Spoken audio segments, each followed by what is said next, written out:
কেন ইরানকে জয় করা এত কঠিন? ইতিহাস, ভৌগোলিক শক্তি ও সামরিক বাস্তবতা। বিশ্ব রাজনীতিতে এমন কিছু দেশ আছে যাদের নাম শুনলেই শক্তি, প্রতিরোধ এবং কৌশলগত গভীরতার কথা মনে পড়ে। তাদের মধ্যে অন্যতম হল ইরান। মধ্যপ্রাচ্যের উত্তপ্ত ভূরাজনীতিতে বছরের পর বছর ধরে নিষেধাজ্ঞা, চাপ, হুমকি সব কিছুর মাঝেও দাঁড়িয়ে আছে এক শক্তিশালী রাষ্ট্র হিসাবে। আজকের ভিডিওতে আমরা জানব কেন ইরানকে সহজে জয় করা সম্ভব নয়, ইতিহাসে কারা চেষ্টা করেছিল, ভূগোল, সামরিক শক্তি, জনগণের মানসিকতা, কোন বিষয়গুলো ইরানকে অদম্য করে তুলেছে। আপনারা দেখছেন মঞ্জুর নিউজ। চলুন শুরু করা যাক। প্রাচীন সভ্যতার শক্ত ভিত্তি। ইরানের ইতিহাসে হাজার হাজার বছরের পুরানো।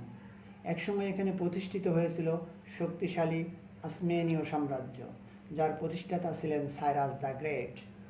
এই সাম্রাজ্য বিশ্বের অন্যতম বৃহৎ সাম্রাজ্য, যা এশিয়া, আফ্রিকা ও ইউরোপের বিশাল অংশ জুড়ে বিস্তৃত। পরে আসে সাসানিয়া সাম্রাজ্য, যারা রোমান সাম্রাজ্যের সঙ্গে দীর্ঘ যুদ্ধ চালায়। এই দীর্ঘ ইতিহাস ইরানের জনগণের মধ্যে একটি শক্তিশালী জাতীয়তাবোধ তৈরি করেছে। তারা নিজেদের কেবল একটি দেশ হিসেবে নয়, বরং একটি সভ্যতার উত্তরাধিকারী হিসেবে দেখে। ভৌগোলিক অবস্থান ও প্রাকৃতিক দুর্গ। ইরানের ভৌগোলিক অবস্থান তাকে এক প্রাকৃতিক দুর্গে পরিণত করেছে।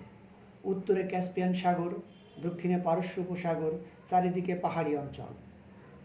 জাগ্রস পর্বতমালা এবং এলবুর্জ পর্বতমালা শত্রুদের জন্য বড় বাধা। ইতিহাসে দেখা গেছে পাহাড়ি ভূখণ্ডে যুদ্ধ করা অত্যন্ত কঠিন। আফগানিস্তানের মতো ইরানের ভূগোলও আক্রমণকারীদের জন্য বিপজ্জনক। ইরান ইরাক যুদ্ধ সহনশীলতার প্রমাণ। 1980 সাল থেকে 1988 সাল পর্যন্ত চলা ইরাক ইরান যুদ্ধ ছিল মধ্যপ্রাচ্যের দীর্ঘতম রক্তক্ষয়ী যুদ্ধগুলোর একটি। সাদ্দাম হোসেন নেতৃত্বাধীন ইরাক আক্রমণ করেছিল ইরানকে, কিন্তু 8 বছরের যুদ্ধেও ইরান পরাজিত হয়নি। এই যুদ্ধ ইরানকে আরও শক্তিশালী, আত্মনির্ভরশীল করে তোলে। আন্তর্জাতিক নিষেধাজ্ঞা সত্ত্বেও তারা নিজেদের সামরিক শক্তি শিল্প গড়ে তোলে। সামরিক শক্তি ও প্রযুক্তি। বর্তমানে ইরানের রয়েছে শক্তিশালী ক্ষেপণাস্ত্র কর্মসূচি, বিশেষ করে ব্যালিস্টিক মিসাইল প্রোগ্রাম, যা মধ্যপ্রাচ্যে অন্যতম শক্তিশালী বলে বিবেচিত। ইরানের সামরিক বাহিনী একটি বিশেষ অংশ হল Islamic revolutionary guards corps, IRGC। এই বাহিনী শুধু সামরিক নয়, কৌশলগত ও আদর্শিক শক্তি হিসেবেও কাজ করে। জ্বালানি শক্তি, অর্থনৈতিক হাতিয়ার। ইরান বিশ্বের অন্যতম বৃহৎ তেল ও গ্যাস মজুদের দেশ। পারস্য উপসাগর অঞ্চলে তাদের কৌশলগত অবস্থান অত্যন্ত গুরুত্বপূর্ণ। বিশ্বের প্রায় 1/3 তেল পরিবহন হয় হরমুজ প্রণালী দিয়ে। যদি এই প্রণালী বন্ধ হয়ে যায়, বৈশ্বিক অর্থনীতি কেঁপে উঠবে। আঞ্চলিক প্রভাব ও মিত্র শক্তি। ইরান শুধু একটি দেশ নয়, একটি আঞ্চলিক শক্তি।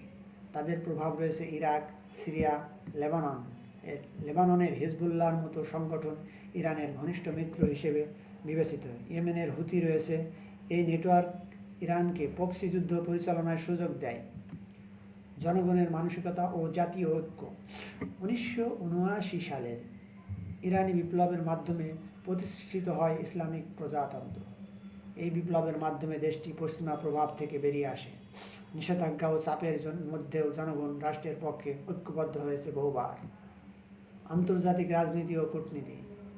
ইরান একঘরে নয়। চীন ও রাশিয়ার সঙ্গে তাদের সম্পর্ক কৌশলগত। রাশিয়া ও চীন উভয় দেশই আন্তর্জাতিক রাজনীতিতে প্রভাবশালী শক্তি। যদি কোনো বড় শক্তি সরাসরি আক্রমণ করে, তা বৈশ্বিক সংঘাতে রূপ নিতে পারে। সরাসরি আক্রমণের সম্ভাব্য ফলাফল: যদি ইরানের বিরুদ্ধে পূর্ণাঙ্গ যুদ্ধ শুরু হয়, তেলের দাম আকাশচুম্বী হবে, আঞ্চলিক সংঘাত ছড়িয়ে পড়বে, বৈশ্বিক অর্থনীতি বিপর্যস্ত হবে। এই ঝুঁকি বড় শক্তিগুলোকে সরাসরি আক্রমণ থেকে বিরত রাখে। ইরানকে জয় করা শুধু সামরিক প্রশ্ন নয়, এটি একটি ইতিহাস, ভূগোল, অর্থনীতি, কৌশল ও জনগণের মানসিকতার সমন্বয়। হাজার বছরের সভ্যতা, কঠিন ভূপ্রকৃতি, শক্তিশালী সামরিক কাঠামো, আঞ্চলিক প্রভাব ও কৌশলগত অবস্থান, সব মিলিয়ে ইরানকে জয় করা অত্যন্ত কঠিন। আপনি কি মনে করেন ইরান কি সত্যি অজেয়, নাকি বিশ্ব রাজনীতির সমীকরণ বদলে যেতে পারে? কমেন্টে জানান আপনার মতামত। ভিডিওটি ভালো লাগলে লাইক দিন, শেয়ার করুন। আর সাবস্ক্রাইব করুন মঞ্জুর নিউজ চ্যানেলটি। আবার দেখা হবে নতুন কোনো বিশ্লেষণ নিয়ে। আল্লাহ আমাদের সহায় হন।